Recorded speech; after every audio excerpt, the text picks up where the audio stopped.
Amen. So, magandang umaga po sa bawat isa sa atin. Alam ko po na sa bawat araw sa buhay natin, tayo po ay pinagpapala ng ating Panginoon. So, bago po tayo magsimula, tayo po muna ay manalangin. Yes, Lord God Jesus. Hallelujah. Panginoon, maraming salamat at dinako muna naman po kami sa lugar na ito upang bigyan po kayo ng papuri at pasasalamat, Panginoon. Panginoon, maraming salamat dahil sa bawat problema na aming kinakaharap, ikaw ang aming sandigan, Panginoon. Patuloy, Panginoon, gabayan niyo po ang bawat isa sa amin. Patuloy niyo po ang pagpalain ng bawat isa, Panginoon. Panginoon, maraming salamat po. Ibinabalik po namin ang lahat ng papuri at pasasalamat sa tanging pangalan ni Jesus. Amen and amen. Purihin po natin ang ating Panginoon.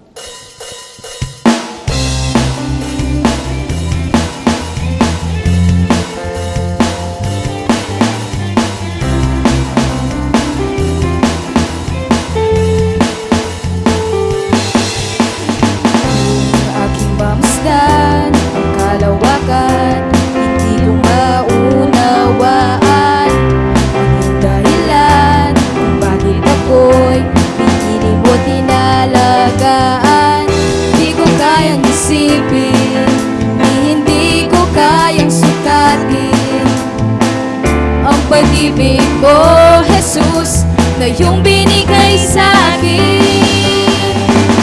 Salamat, salamat, O Jesus, sa pag-ibig mo. Walang ibang nagmahal sa akin na katulad mo. Salamat, salamat, O Jesus, sa pag-ibig mo. Ako'y masasaya sa piling mo. Yes, may pagsubok man o kagipitan, ako ay may lalapitan. Ikaw, Jesus, ang aking sigan, hindi mo ko pababayaan. Di ko kayang isipin, hindi ko kayang sukatin ang pag-ibig mo, Jesus, na iyong binigay sa akin. Salamat, salamat, O Jesus, sa pag-ibig mo. Walang ibang nagmahal sa akin ng katulad mo. Salamat, salamat, O Jesus, sa pag-ibig mo.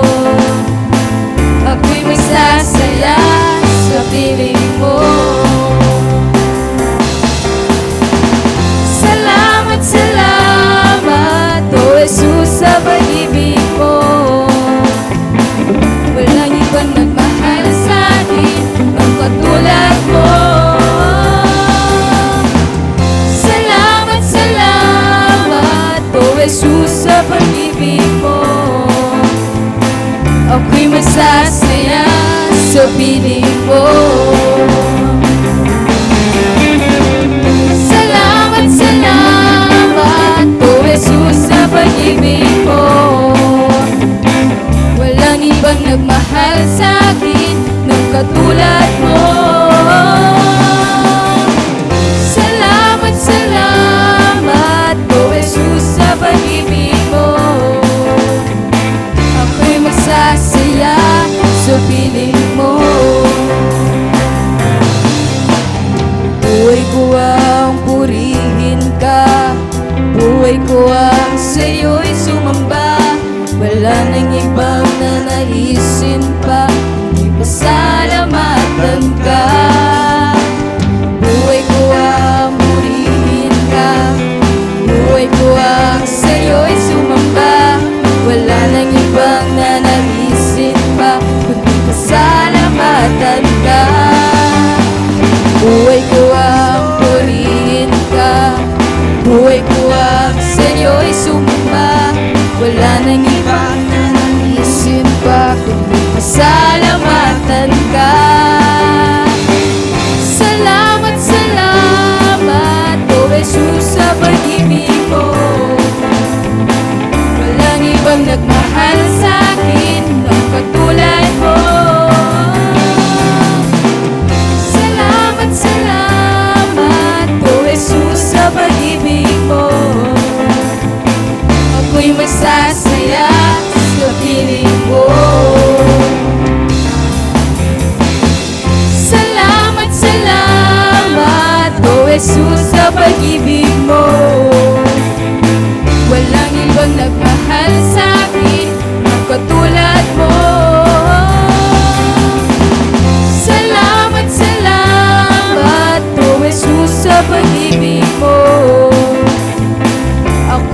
magsasaya sa piling mo.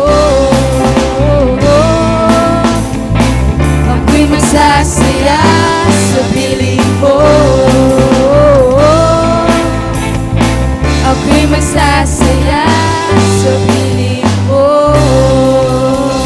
Yes, Lord. Opo, Panginoon, kami po ay magsasaya sa piling nyo. Naniniwala po ba ang bawat isa na uulan ng pagpapala? Amen. Sige po, patuloy po nating purihin ang ating Panginoon.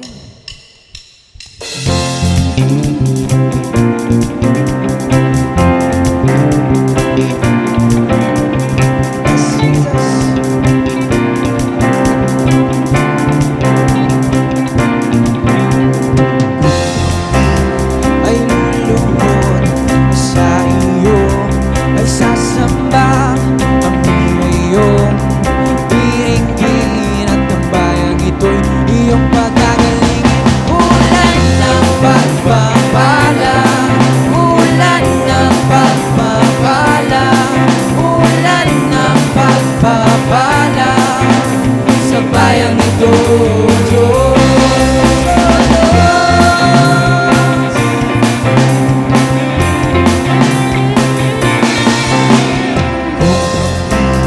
Ay luluhod sa iyo, ay sasamba ang iyong diringgin at ang bayang ito'y iyong pagkagalingin. Ulan ng pagpapala, ulan ng pagpapala, ulan ng pagpapala sa bayang ito, Diyos.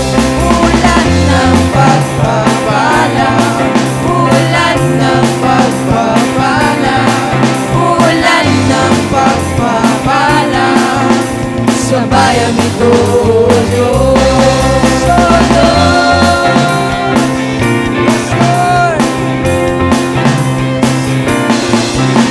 Sa iyong kabutihan, ang ngayon iyong bayan, pinilihan, inalagaan, pagsamba sa iyo'y walang hanggan. Ulan ng pagpapala, ulan ng pagpapala, ulan ng pagpapala sa bayang ito, Diyos. Ulan ng pagpapala, ulan ng pagpapala, ulan ng pagpapala sa bayang ito, Diyos. Oh, Diyos. Yes, Lord. Kami po naniniwala na uulan ang pagpapala sa iyong kabutihan. Kami ngayon'y iyong bayan, pinilihan, inalagaan, pagsamba sa iyo'y walang hanggan. Ulan ng pagpapala, ulan ng pagpapala, ulan ng pagpapala sa bayang ito, Diyos. Ulan ng pagpapala, ulan ng pagpapala, ulan ng pagpapala sa bayang ito, Diyos. Oh, Diyos. Oh, Diyos. Oh, Diyos. Yes, Lord. Purihin ka, Panginoon.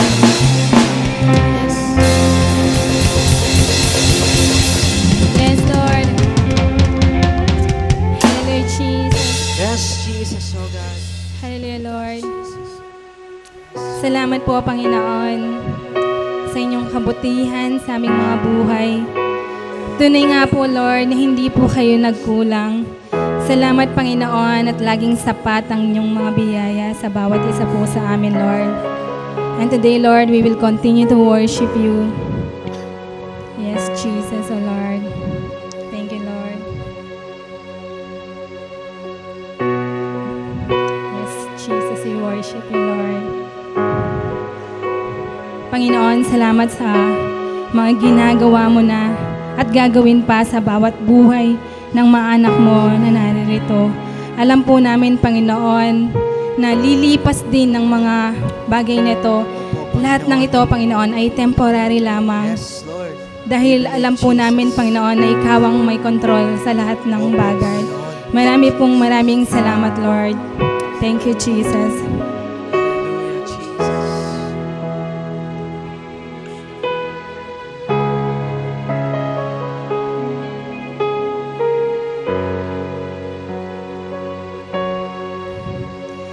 Hallelujah, Jesus. Ang pag-asa ko, tanging ikaw ang buhay ko, Jesus. Kahit ako'y nangangamba, basta't ikaw ay kasama, panatag na. Kahit kailan di ka nagkulang, biyaya mo sa akin laging laan. Ang pag-ibig mo sa akin walang hanggan. Inibig mo ko noon pamano, yes Lord.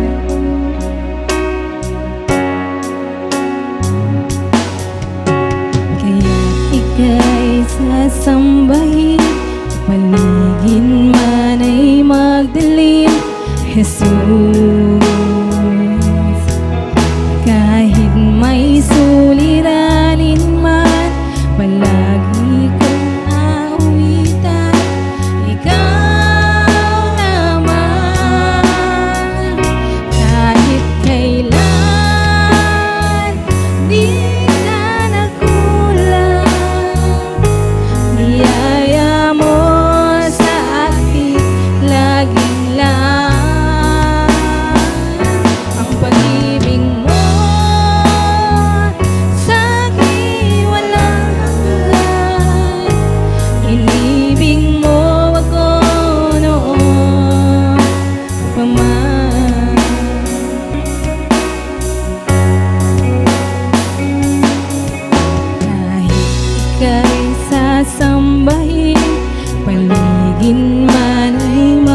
Walang pinipili ang puso mo.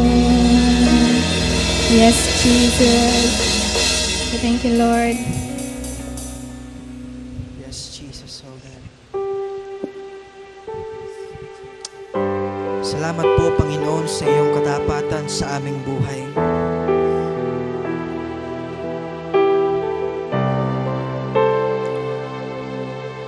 Kapatid, sa oras na ito, tayo ay magpasalamat sa Panginoon. Yes, Jesus. Yes, Jesus.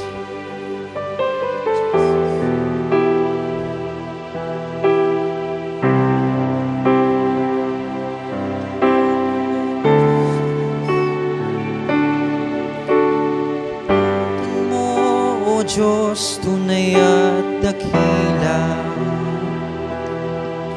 Ang pag-ibig mo'y wagas at walang kapantay sa aming puso, sa aming buhay.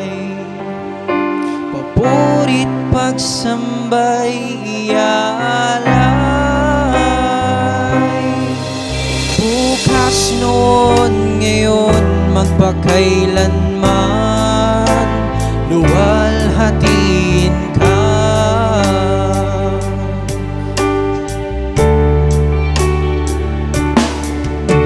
Katapakan mo, O Diyos, tunay at dakila. Ang pag-ibig mo'y wagas at walang kapantay sa aming puso, sa aming buhay. Papurit pagsambay iaalay. Bukas noon, ngayon, magpakailanman, luwalhatiin ka.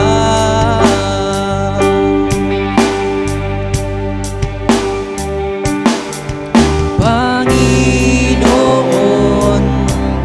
kay buti mo sa akin. Ikaw lamang, ikaw lamang ang tangi kong sasambahin.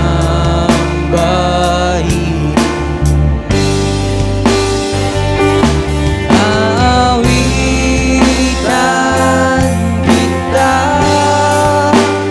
at pupurihin,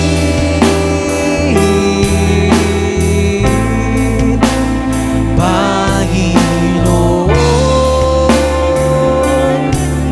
kay buti mo sa akin. Awitan, awitan kita at pupurihin,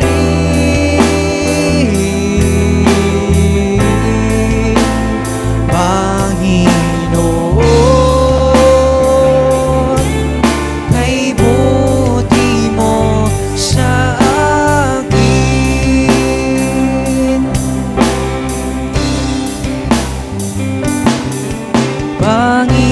Panginoon, kay buti mo sa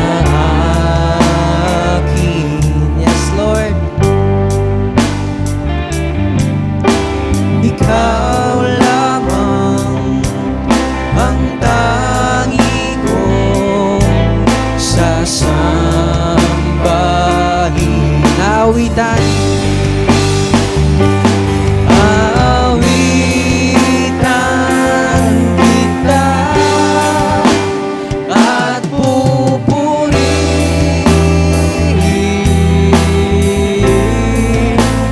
Panginoon,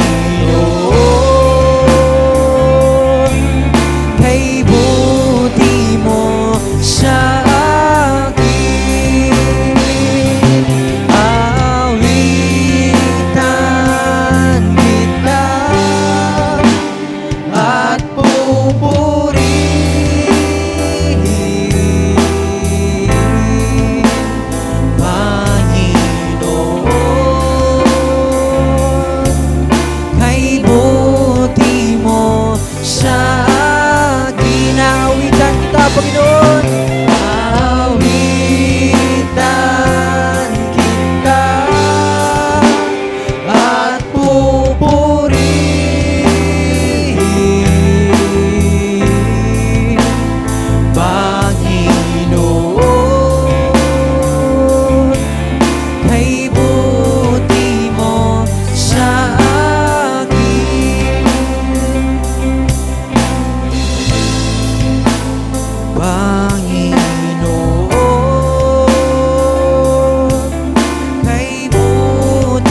ay buti mo sa akin.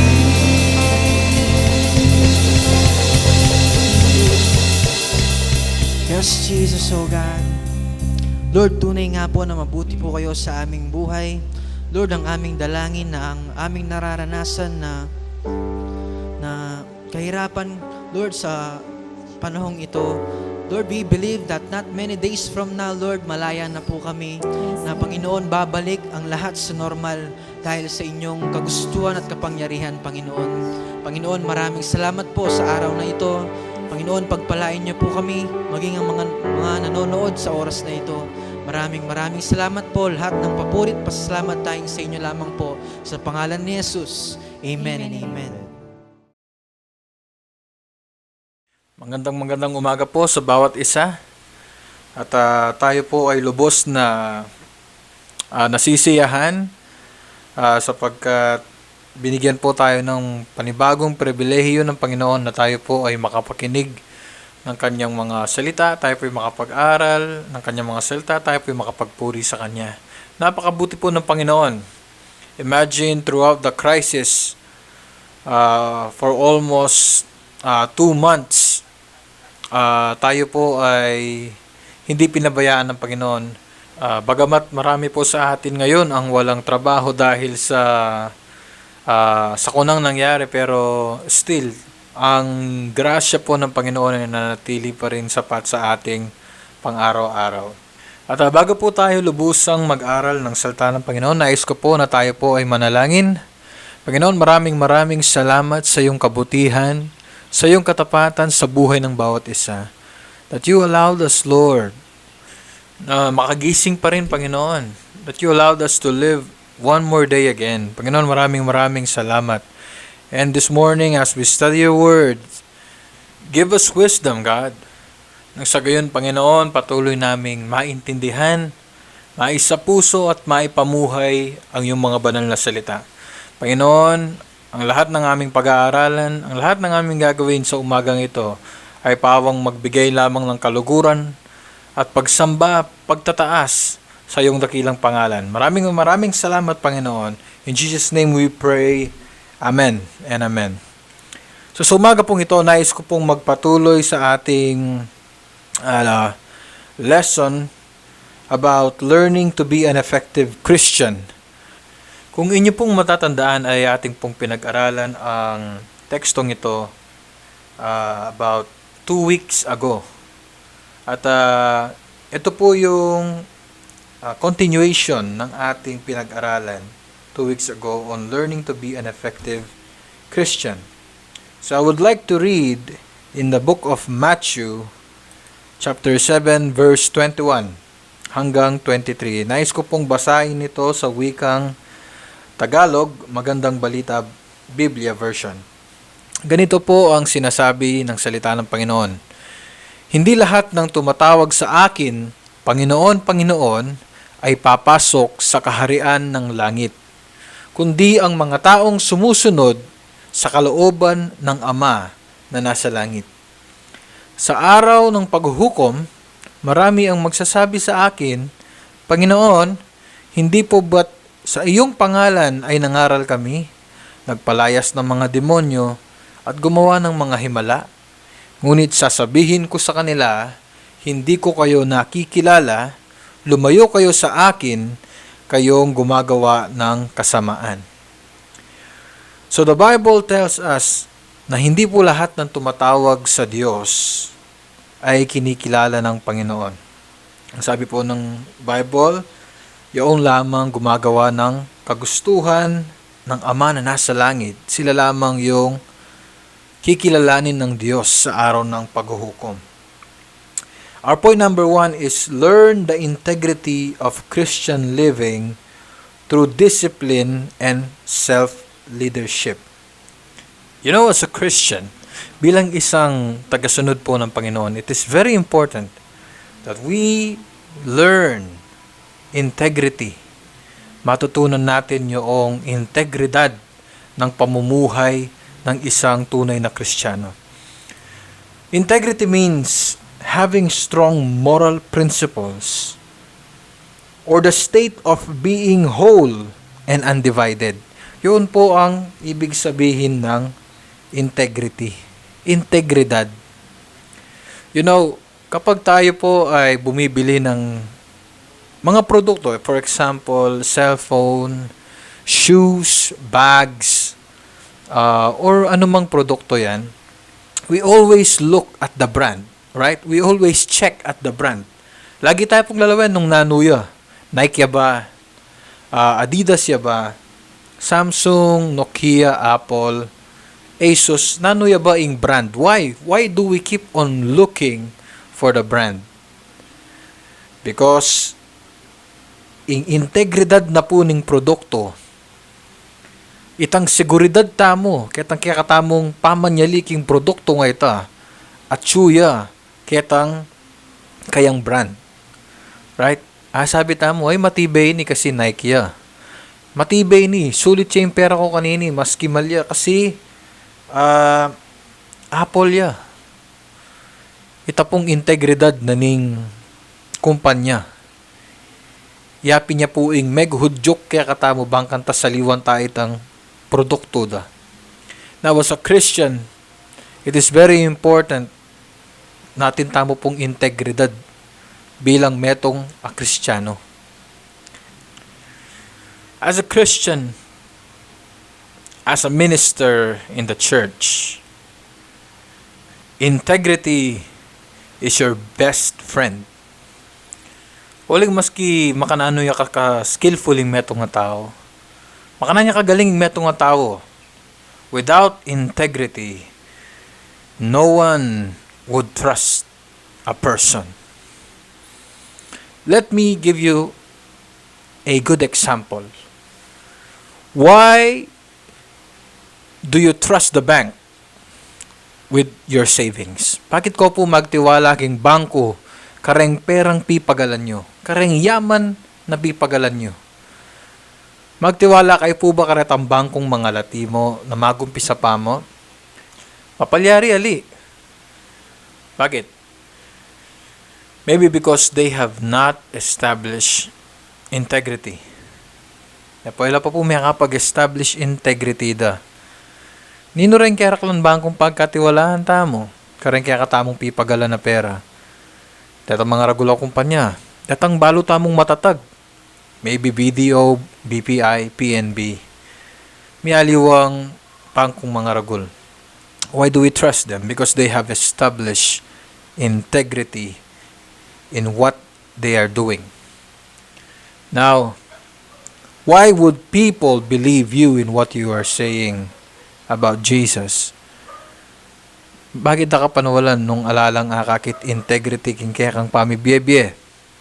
If you are a Christian, integrity is your partner. If you are a Christian, you must be a trustworthy person. Because integrity is your number one priority. Nung Kristiyano ka, ka dapat mababayaran. Nung Kristiyano ka, ka dapat adadalan king under the table. If you are a Christian, kung Kristiyano ka, hindi ka dapat nagsisinungaling. You see, madaling sabihin na Kristiyano ka, but it is very hard to be a Christian. Why? Because it requires a lot of discipline and self-leadership. Napakahirap gumawa ng tama, lalong-lalo na kapag ang lahat ng nakapaligid sa iyo ay gumagawa ng mga hindi tamang bagay. Gusto ko pong magbasa ng mga ilang talata sa Colossus chapter 3 verse 5 hanggang verse 9. Napakaganda po ng sinasabi. Ang sabi po sa wikang Tagalog,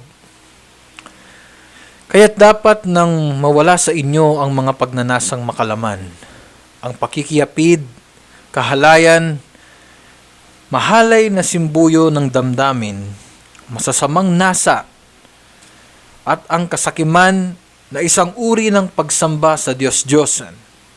Dahil sa mga ito, tatanggap ng parusa ng Diyos ang mga taong ayaw pasakop sa Kanya. Kayo man ay namuhay din ayon sa mga pitang iyon nang kayo ay pinaghaharian pa ng mga ito. Ngunit ngayon, itakwil na ninyo ang lahat ng galit, puot at sama ng loob. Iwasan na ninyo ang panlalait at malaswang pananalita. Huwag kayong magsisinungaling sa isa't isa, sapagkat hinubad na ninyo ang dati ninyong pagkatao, pati ang mga gawa nito. Napakaganda po ng sinasabi ng Panginoon. It talks about integrity. It talks about change of life. It talks about transformation. Right? Transformation. Dahil it is very impossible not to be changed, na hindi magkaroon ng pagbabago ang iyong buhay kapag tunay mong nakilala ang Panginoong Jesus. That's why, mga magulang at kapatid, as a Christian, for us to be effective sa ating paglilingkod at pagsunod sa Diyos, we need to learn, we need to master the integrity of Christian living. Hindi ho tayo basta-basta. Emo basta-basta ing biye Kristiyano. Emo kabud mayaos ka Kristiyano, emo kabud sisimba ka ng Domingo. But Christian life, my friends, Christian life must be a life of surrender, must be a life of holiness, must be a life of righteousness. And without integrity, without having strong moral principles, kung walang tunay na pagtayo, paninindigan sa salita ng Diyos, if there is no state of being whole and undivided of your faith and belief in what the Bible tells us, hindi ho tayo magsusurvive, lalong-lalo na in these last days. The Bible says, doon po sa ating main text na ating binasa kanina, sabi ng Panginoon, hindi lahat ng tumatawag sa akin, Panginoon, Panginoon, ay papasok sa kaharian ng langit, kundi ang mga taong sumusunod lamang sa kalooban ng aking Ama. It doesn't mean you are in the church, you are going to heaven. It doesn't mean you are in the ministry, you are going to heaven. It doesn't mean you call yourself a Christian. Tinatawag mong Kristiyano ang iyong sarili, kapatid, ay paroroon ka sa langit. Alam ko, it is very painful, napaka-harsh at napakasakit ng mga ganitong pananalita. But the Bible says, an open rebuke is better than a secret love. Ang hayag na pagsalansang o ang hayag na pagsasabi ng katotohanan, kahit masakit, ay mas maigi kaysa sekretong pag-ibig. Yan po ang sinasabi ng Book of Proverbs. And I tell you, mga magulang at kapatid, we love each other. Mahal po natin ang isa't isa. That's why we are saying the truth. Sinasabi ho natin ang katotohanan. That heaven is not for the people who are unrighteous. Na ang langit ay para sa mga banal na tao. Ang langit ay para sa mga taong nabuhay ng may integridad sa kanilang paglilingkod sa Panginoon. Why? Bakit ho natin sinasabi ito? Dahil iyon ho sinasabi ng Biblia. Directly, the Bible says, without holiness, no one shall see God. Directly sinasabi po ng Biblia, without righteousness, no one shall see God. Alam nyo, napakabuti po ng Panginoon. Napakaganda ng kanyang grasya sa atin. But if we would abuse the grace that God has poured out on the cross, then we call it holiness. Hindi ho yun tama. It is called abusiveness, pang-aabuso sa grasya ng Panginoon. You know, grace that does not lead you to holiness is not grace at all. If you have received God's grace, first of all, dapat ang resulta nito nagiging banal ang isang tao. That's the true grace. That's the true effect of grace.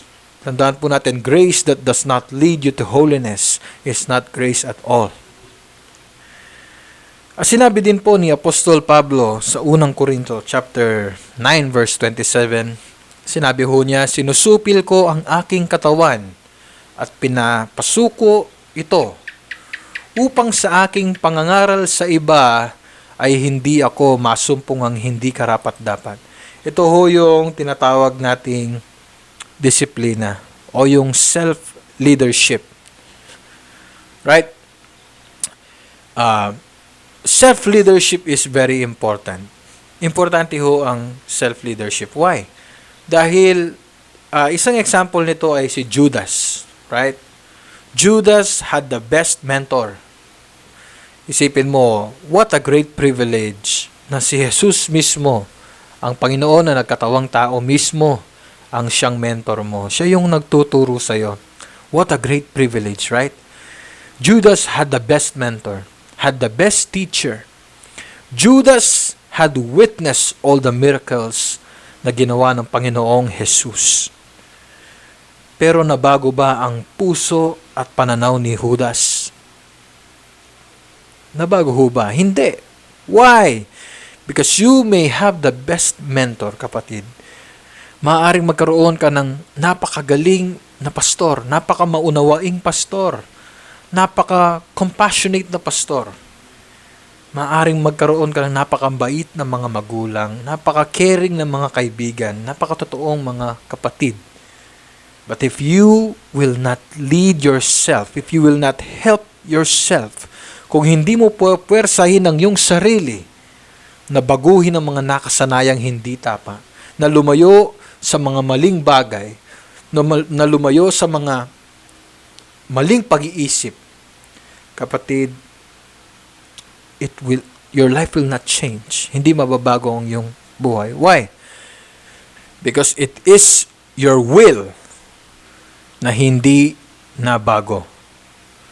Remember, God has given us free will. Napakaganda ho ng free will. But it is very dangerous also because you have the choice or the power to choose kung susunod ka sa kagustuhan ng Panginoon, kung gagawin mo yung tama, kung magiging righteous ka, or the other way, or hindi. Right? You have the choice. Imagine Eve and Adam was in the very presence of God, in the Garden of Eden, right? Eden means presence. Presence of God. Nandoon sila doon sa likha ng Panginoon, in the Garden of Eden. But sila ho'y nagkasala. Why? Bakit? Because God has given them the free will. Hindi ho tayo ginawang robot ng Panginoon. We have this free will. Maaari tayong mamili ng tama at mali. It is your choice. That's why it is very important to lead ourselves. Lagi ho nating pangunahan ang ating mga sarili doon sa kaluwalhatian ng Panginoon. Doon sa mga bagay na magbibigay ng papuri at pagsamba sa Panginoon. Doon sa mga bagay na mag-glorify sa pangalan ng Panginoon. Lumayo tayo sa mga bagay na hindi nagbibigay ng kapurihan sa Diyos. Alam niyo po mga magulang at kapatid, ang ating panahon ay napaka-delikado ho. This is the time where people lose the fear of God. Maraming tao ang nawawalan na ng takot sa Panginoon. In fact, maririnig mo sa balita, kahit ang isang malinaw na kasalanan, malinaw na immoralidad sa mata ng Diyos, ay minsan ginagawa na rin ng tao. Ginagawa ho yan ng tao. Why? Dahil nawala ho banal na pagkatakot sa Panginoon. Alam nyo, we cannot live ourselves. Hindi ho natin mapapangunahan ang ating mga sarili doon sa kagustuhan ng Panginoon kung wala na yung banal na pagkatakot sa atin. Kung wala na yung hunger for righteousness. This is the time na kung saan maraming tao binabaluktot ang katotohanan. Ito ho yung mga panahon na napakamapanganib. Na kung saan ang mga tao sa loob ng simbahan ay namimili ng kanilang pakikinggan. Mga mensaheng nakakapagbigay lamang ng kiliti sa kanilang mga tenga. At kung minsan yung mga mensaheng nagsasabi ng katotohanan ay pilit na hindi pinapakinggan. But mga magulang at kapatid, this is the time na ang tunay na mga Kristiyano ay nagniningning. Why? Because a true Christian lives by the integrity of their heart. Ang mga tunay na Kristiyano, ang kanilang puso ay okyupado na ng Panginoon. They have no time for the earthly things na hindi nagbibigay ng kapurihan sa Panginoon.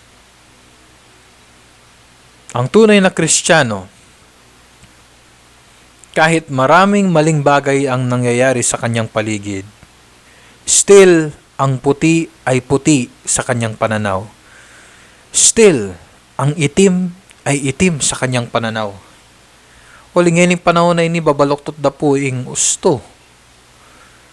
Kaya po, dakal pong maling bagay, yung gagawad na rin tao ngayon. Minsan, ita mong Kristiyano,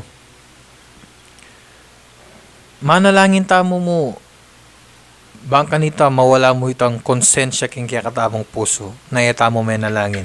Minsan, mamasa tamong Bible, ilabas tayo mo. Bangka ta mawala mo itang konsensya king kaya katamong puso na, ay, pala may masang Bible ngayon nga ba kayo ni.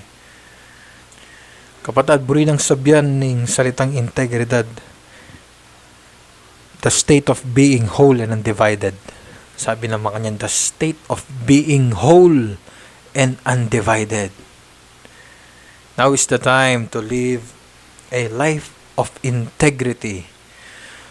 Kung king kang gino. Na po, ala na ka dapat panahon king aliwang bagay na emamye. Gloria kaya. Paloy po, malyari tanang pong mag-enjoy Malyari tanang pong mag-enjoy king kaya katamong biye.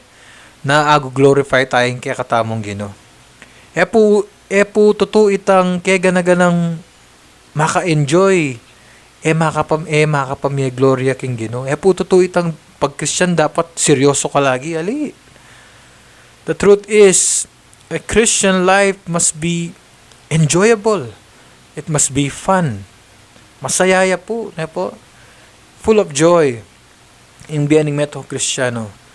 But the only difference between worldly things ang poking being meto Kristiyano, in meto Kristiyano, mas mag-enjoy ya karitang bagay na makapamye gloria king Gino. At pag meto Kristiyano, mag-enjoy ya at the same time, honor na ing Gino. Ketang kayang pamibiye-biye. That's why mga magulang at kapatid, wherever you are right now, whatever your situation right now, nanuman ing sitwasyon mo king kaya kang biye, ngening kaurasan na ini. Kapatid, I just want you to know, maintain the integrity. Isalikot me king kaya kang puso, ing integridad na ning metong a Kristiyano. Metong a biye Kristiyanong tapat king Gino. Maintain the integrity of Christian living. Kadapat masasali, kapatid. At nawa, aliing sitwasyon iyang magdikta. Kaya kang karakter. Aliing tatamasan mo ngeni, aliing sitwasyon mo ngeni yang magpabayo. Kaya masanting a karakter na may hubog kaya kaking kaluwat ning panahon. Maintain good character, maintain integrity. Anyway, ala naman pong bagay na permanente kaya tiking yato. Wala hong permanente. Mayaman ka, bukas makalawa, wala na yung yaman mo. Mahirap ka, bukas makalawa, ikaw naman ang aangat. Nasa kapangyarihan ka ngayon, bukas makalawa, wala ka na. Everything under God's power has an ending. Ang Diyos lamang po ang walang katapusan. Ang Diyos lamang po ang walang hangganan. Pero lahat ho tayo napasailalim o napapasailalim sa kapangyarihan ng Diyos ay may takdang katapusan. Kahit ho mismo ang ating buhay, magtatapos po yan eh. Kasi lilipat ho tayo doon sa kabilang buhay, di ba? That's why wala ho tayong ibang masasandalan kundi ang Panginoon lamang. Wala ho tayong ibang pupuntahan kundi ang Panginoon lamang. Now the challenge, mga magulang at kapatid, as a Christian, bilang tagasunod ho ng Panginoon, maintain your integrity. Maintain that good attitude. Sa kabila ng mga maling bagay, sa kabila ng maling impluensya, sa kabila ng mga maling nangyayari sa ating paligid, maintain the integrity of a Christian living. Integridad ng isang Kristiyano na tapat na namumuhay, na tapat na naglilingkod at nagmamahal sa tunay at buhay na Diyos. Mga magulang at kapatid, fix your eyes into the cross of Jesus.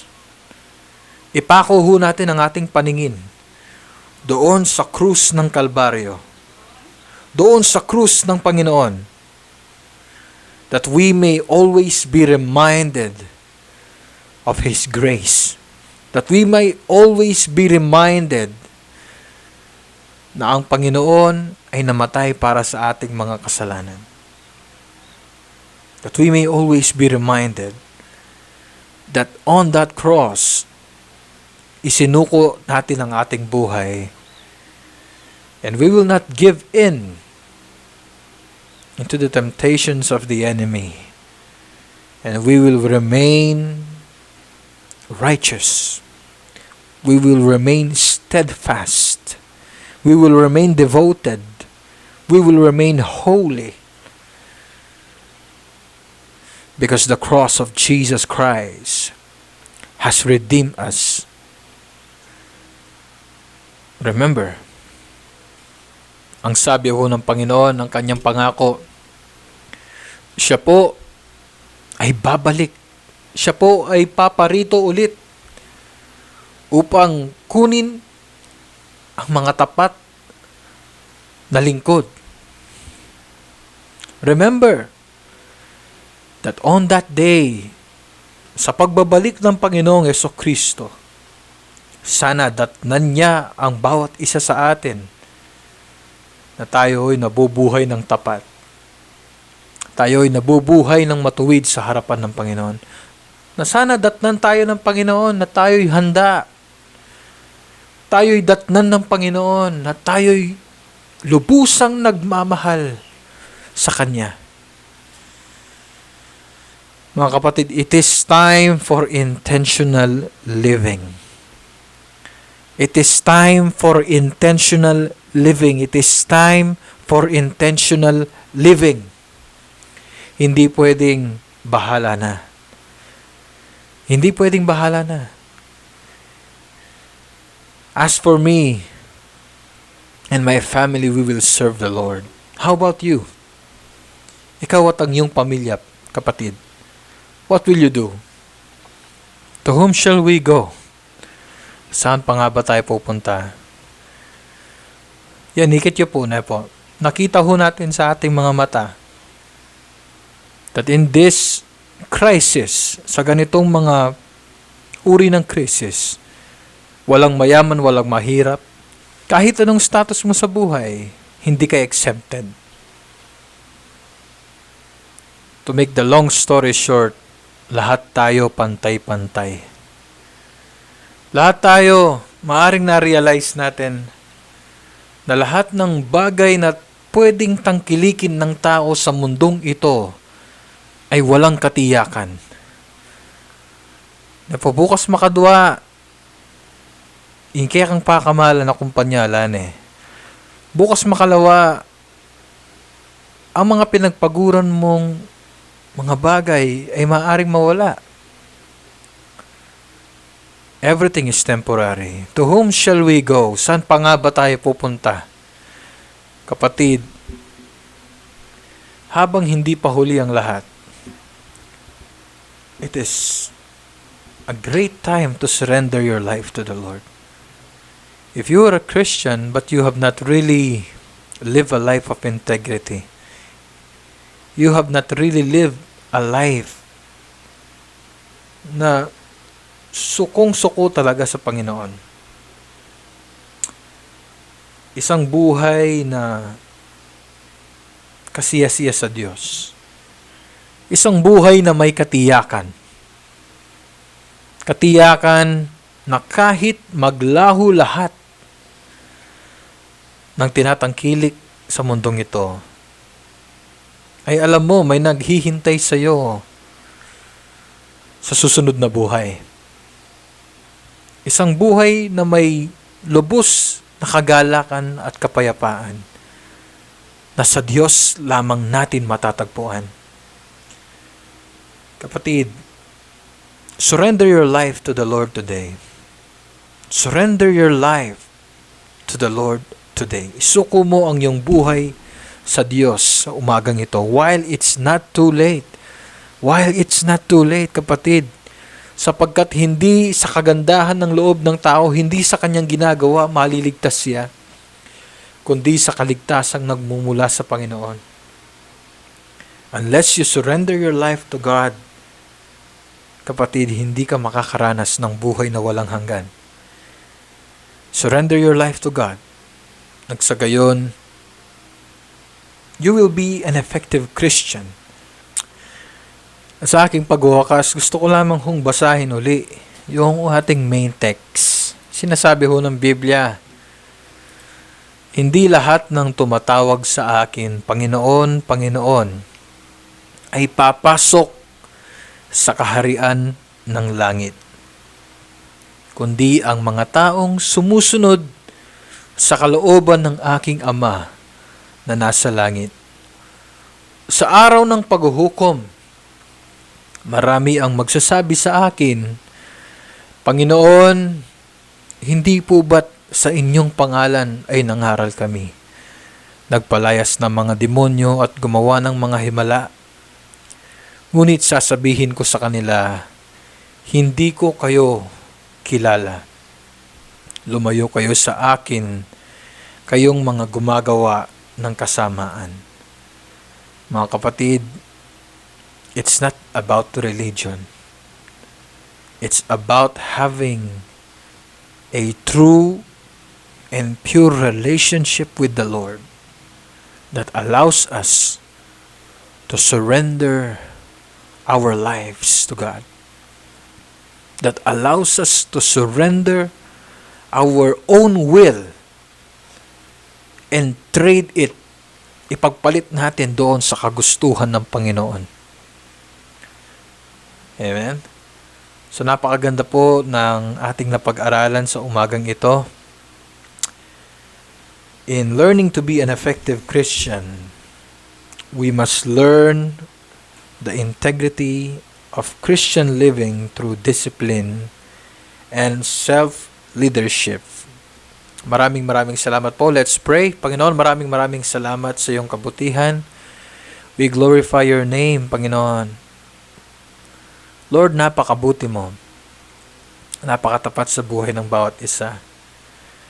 And Lord, this morning, we pray na aming pong maisabuhay ang iyong mga salita na aming pong natutunan sa umagang ito. Panginoon, if there are things that we need to improve in our life, if there were things na dapat naming i-surrender, Panginoon, kung mayroong mga pag-uugali na hindi nagbibigay ng glory sa iyo, Panginoon, kung hindi namin na ipapractice yung integrity sa buhay ng isang Kristiyano, tulungan mo kami, Panginoon. Help us to surrender these things that does not glorify you. Help us to learn the integrity of Christian living. Panginoon, sinabi mo sa iyong salita na huwag kaming mag-alala because you will send us the Holy Spirit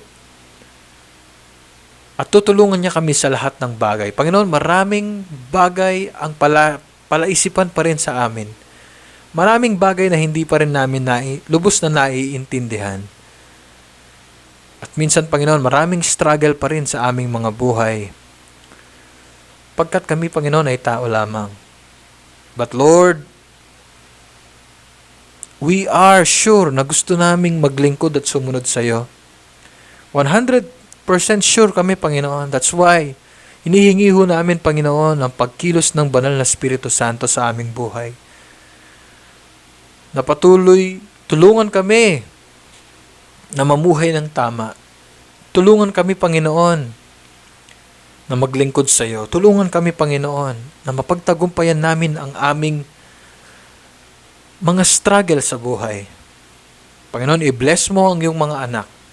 Saan man sila naroroon, mga nakikinig ng mensaheng ito, pagpalain mo sila, Panginoon.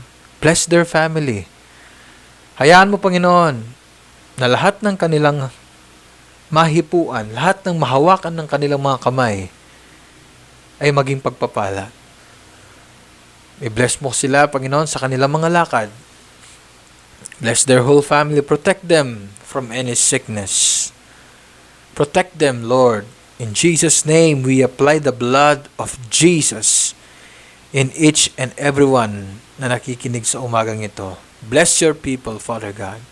This is our prayer. In Jesus' name we pray. Amen and amen. God bless you po.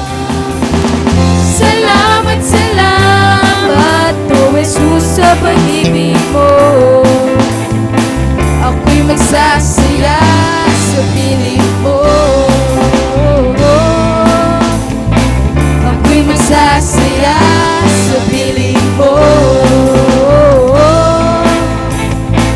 Ako'y magsasaya sa piling mo. Yes, Lord. Lord, opo, Panginoon, kami po ay magsasaya sa piling